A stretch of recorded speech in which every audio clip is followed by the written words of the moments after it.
आज वाली वीडियो में आप देख लें, ये मैंने पतीला रखा है चूल्हे पे प्री हीट होने के लिए। तकरीबन 10 मिनट तक फुल आंच पे मैंने इसे छोड़ दिया था। 10 मिनट के बाद मेरा जो पतीला है बहुत अच्छी तरह से प्री हीट हो चुका था। यहाँ पे मैंने 3 अदद जो केक थे ये बेक करने थे। यहाँ पे आप देख सकते हैं 2 5 इंच के हैं और एक 7 इंच का टिन है। तीनों को मैंने टैप टैप किया है और रख दिया था पतीले के अंदर कवर करके। अब कवर करने के बाद आपने आँच को कर देना है कितना, ये आप देख लें। ये देखें, दम वाली आंच से बस थोड़ी सी तेज़ आंच है और इसे 30 मिनट तक मैं बेक करूँगी। तो ये सारा कुछ दिखाने का मकसद ये था जी कि कल वाली वीडियो पे मुझे आप लोगों ने कहा कि आपने हमें ओवन थर्मामीटर तो यूज़ करना सिखा दिया, ओवन को प्री हीट करते वक्त फ्लेम दिखा दिया, लेकिन केक टिन रखने के बाद फ्लेम कितना रखना है ये आपने तो दिखाया ही नहीं। तो ये लें जी, आज मैंने आपको दिखा भी दिया है, बता भी दिया है। बताया मैंने कल भी था आपको कि आपने दम वाली आंच से थोड़ा सा तेज़ फ्लेम रखना है और 30 मिनट तक आपने पतीले में केक को बेक करना है। और आपका जो थर्मामीटर है वो आपको बताएगा कि आपका टेम्परेचर परफेक्ट है।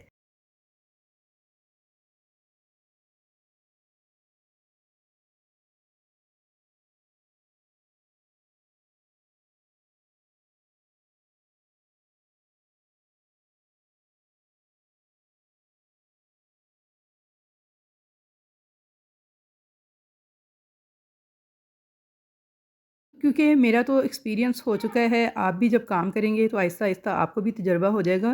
तो आप बगैर ओवन थर्मामीटर के भी बहुत अच्छी तरह से अंदाज़ा लगा लेंगे कि आपके पतीले का टेम्परेचर ठीक है या नहीं।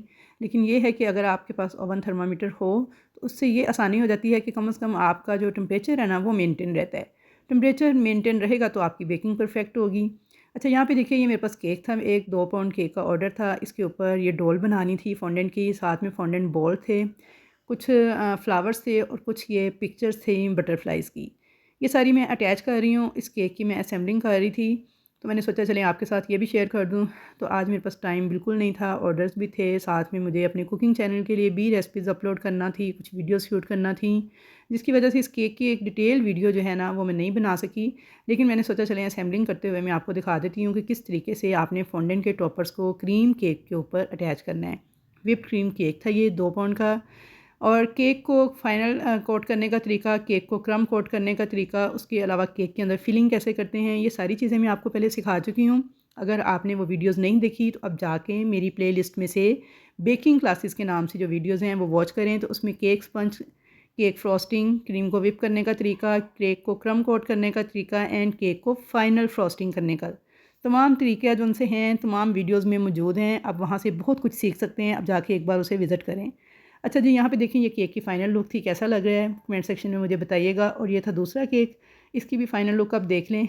ये इसके अंदर थोड़ा सा मैंने ब्लैक शेड डाला था क्रीम के अंदर, तो क्रीम के अंदर ग्रे सा शेड आ गया था, उसके साथ मैंने इसकी फ्रॉस्टिंग की थी। तो आई होप कि पतीला बेकिंग से मुतल्लिक जो कन्फ्यूजन थी आपकी जी कि केक की कितनी आँच रखनी है, कितने पे प्री हीट करना है, वो सब आपका क्लियर हो गया होगा।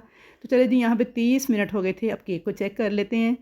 तो 30 से तकरीबन 35 मिनट के बाद मैंने चेक किया है। तो देखिए, सेंटर से हमेशा आपने केक को चेक करना है टूथपिक के साथ या केक टेस्टर के साथ। तो ये देखिए बिल्कुल क्लियर आ रही है। और टूथपिक भी अगर आप इंसर्ट करें तो सेंटर में 2-3 जगहों पे इंसर्ट करके देखें तो बिल्कुल क्लियर आनी चाहिए। उसके अलावा केक पे कलर देखिए कितना शानदार आया है। और साथ ही साथ आप देखें कि ऊपर से मेरा केक बिल्कुल फ्लैट है, ना तो वो अंदर की तरफ बैठा है और ना ही ऐसा है कि उसके किनारे जो हैं वो उखड़ गए हों या ख़राब हो गए हों।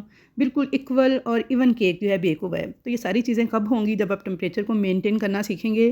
तो आपने हमेशा दुरुस्त मोल्ड का इस्तेमाल करना है। आपका केक टिन का साइज़ बिल्कुल एक्यूरेट होना चाहिए, टेम्परेचर बिल्कुल मेंटेन होना चाहिए, तो पतीला बेकिंग भी बिल्कुल परफेक्ट हो जाती है। और यहाँ पे देखिए, केक ऊपर से बिल्कुल फ्लैट है। तो जब आपका केक ऊपर से फूल के बाहर की तरफ निकलता है ना, तो उसकी सबसे बड़ी रीज़न ये होती है कि आपने मोल्ड छोटे साइज़ का यूज़ किया होता है और जो केक का बैटर है वो ज़्यादा होता है। तो जब आपका बैटर और केक का मोल्ड बिल्कुल एक्यूरेट हो तो ऐसी परफेक्ट आपके ऊपर से बिल्कुल प्लेन आपके केक जो हैं बेक होते हैं। तो जो लोग कहते हैं ना हमारे केक के अंदर बहुत बड़ा सा डूम बन जाता है, वो ऊपर को उभर जाता है, मीनार सा बन जाता है, तो उसकी सबसे बड़ी रीज़न यही है कि मोल्ड छोटे साइज़ का होता है, बैटर ज़्यादा होता है। आपने हमेशा दुरुस्त मोल्ड का इंतखाब करना है केक बेक करते वक्त, तो आपका केक जो है ना बिल्कुल इवन ऐसे ही प्लेन बेक होगा। अच्छा, यहाँ पे देखिए, शब बारात के लिए मैं हलवा पूरी तैयार कर रही थी और इतनी ज़बरदस्त मेरी फूली फूली पूरियाँ बन रही थी ना कि देख के दिल खुश हो रहा था।